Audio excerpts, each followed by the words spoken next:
Hello flight simmers, we have a new helicopter in town. It's the 530F from Shrike Sim, which is part of Blackbird Simulations. If you're new to the channel, then welcome. If you feel like subscribing, please say hi in the comments. Now, Shrike Sim is meant to be the more affordable arm of Blackbird Simulations, so I think it's reasonable to expect that the aircraft offered may not be of the same level of detail as the more expensive alternatives. At time of recording, it's only available from ShrikeSim.com, although I'm sure it'll come to the marketplace in due time. Once you've completed your purchase, you'll get a license key and an email with a link to download and install the exe. Personally, I found this a little off-putting compared to downloading a zip folder and exporting it to my community folder, but then I can be a little paranoid about security. The Shrike 530F comes with 10 liveries, and the ones I've looked at all seem to be of a good standard. And yes, there's a Magnum PI livery if that sort of thing floats your boat, but it's not the one I'm going to be using today. For this test, we'll be taking off from Old Sarum Airfield and heading up towards Salisbury Plain, where the British Armed Forces like to carry out training and practice blowing things up, so we can do some weapons testing of our own. Yes, this helicopter does come with working gun pods. After that, we'll disarm and head into the city of Salisbury to do some night flying. As of aircraft available from some other developers, we have some customization options available on the weights and balance pages. I found if you want to remove the cockpit doors, it's best to do this first, otherwise it doesn't always work. I know you're excited to equip the gun pods, but just hold on a little bit. There's a FLIR camera, although I don't think it's functional, and a searchlight, which is. Alright, you've been patient enough. Let's equip those weapon pods. One thing to be aware of with the weapon pods is that you need to disable your aircraft stress damage before you try to take off. Otherwise, you'll get about 10 seconds of flight time before you overstress the aircraft.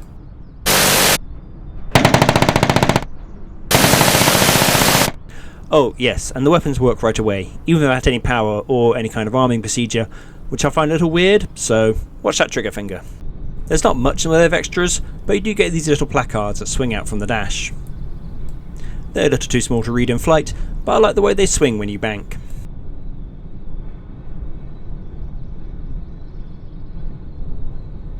There are a couple of headsets which aren't removable but also don't get in the way either. Behind them is the cabin light. And lastly, we have the rotor brake. If you've flown the 500E from Cohen Sim, you'll find the startup procedure for this helicopter pretty much identical. Start by turning the ignition key and switching on the battery. Then turn on the fuel pump. This only needs to be on for about 5 seconds to prime the engine. While it does that, you can turn on any lights you might want.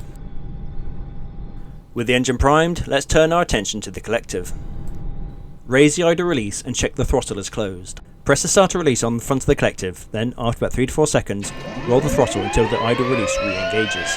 The right time to roll the throttle is just as it starts to make the high whining noise. If you get it right, you'll see the engine RPM continue to raise past 30%. If you don't, the RPM will drop again, but weirdly the engine will continue to make a starting up noise.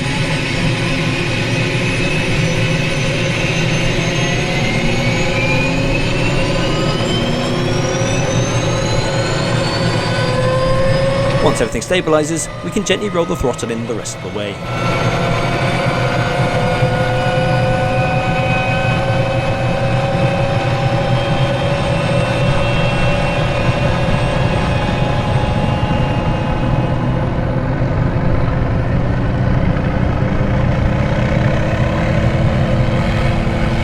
The rotor RPM should settle in the green, at which point we can turn on the alternator. Let's turn on our position lights and utility power, and we're ready to fly.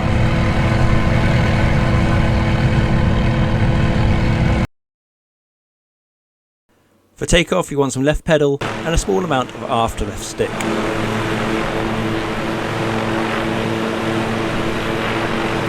Now this helicopter is perfectly capable of going straight up, but as we're carrying heavy guns and it's better for the engine and fuel economy, we'll use transitional lift to get airborne.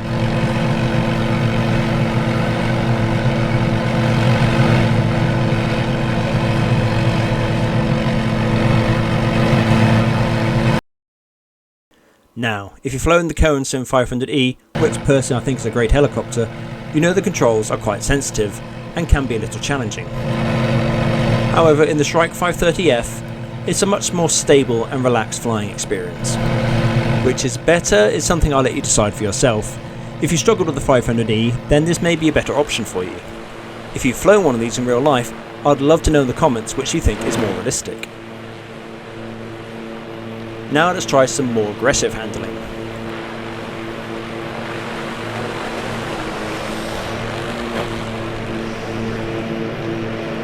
Well, I think the number one thing to take away from that is that I suck at aerobatics.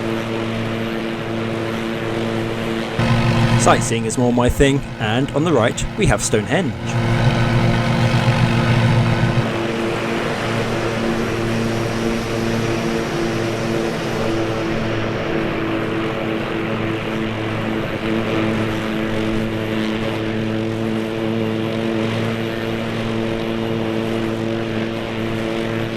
Now over Salisbury Plain, let's try those guns out in flight.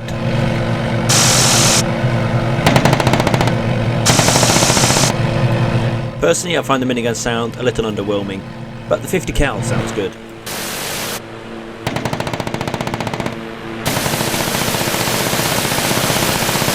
The guns don't actually fire anything though. There's no ground impact, and you can't blow up that plane that's been clogging up the runway for the past 15 minutes because the player's gone off to make a cup of tea. But then again, this is Microsoft Flight Sim. It's not built for combat. If you want to blow stuff up, then DCS is the sim you're looking for.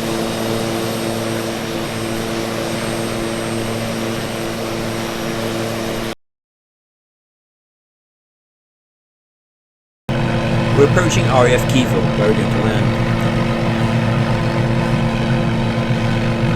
I'm approaching quite quickly, but you can see as I turn to come around into the wind, the airspeed drops quite quickly, but the vertical speed remains fairly stable.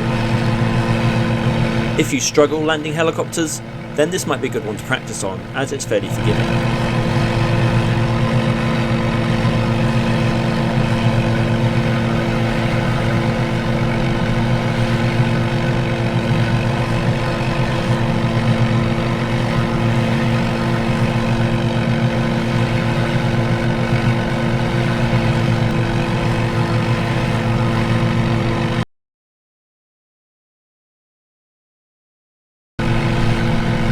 Now we're on the ground, let's shut her down. Start by rolling the throttle all the way to idle, then lift the idle stop release to roll it off.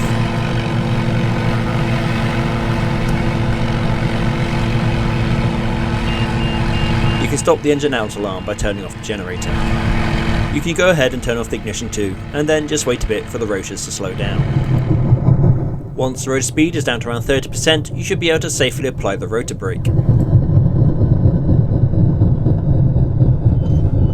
You just need to keep pumping it until it stops.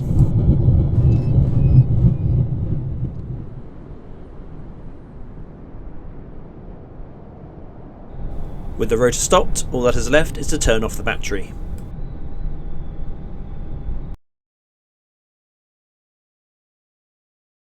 We're back at Old Sarum and prepping for our night flight. We need to turn up the panel lights so we can see the dials once the flashlight is turned off. And turn on the landing lights so we can see outside.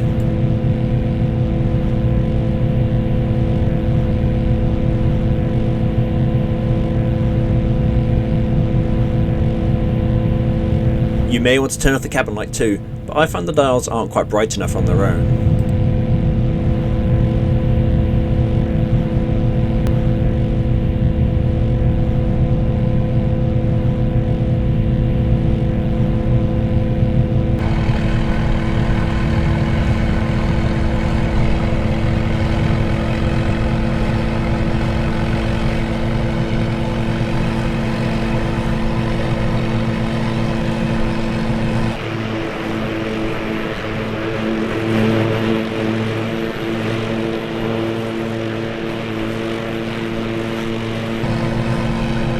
Once you're in the air, the landing light doesn't provide much illumination. That's not really what it's for. Fortunately, this helicopter has a fairly powerful searchlight. I don't think you can move it, but it's fairly well placed for the pilot's position already.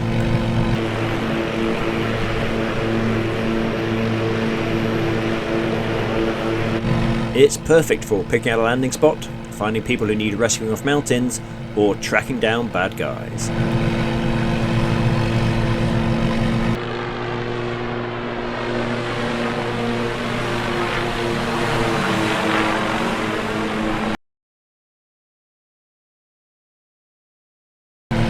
And now it's time for everyone's favourite segment, where you get to watch me screw up an auto-rotation.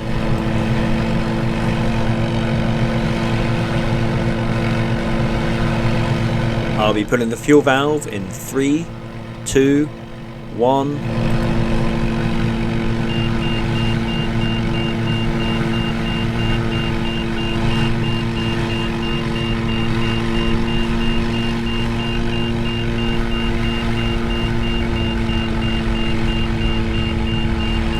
A little fast and an impressive skid on landing, but none of that nasty flipping over and smashing into the ground I had with the Sim 500E and H125.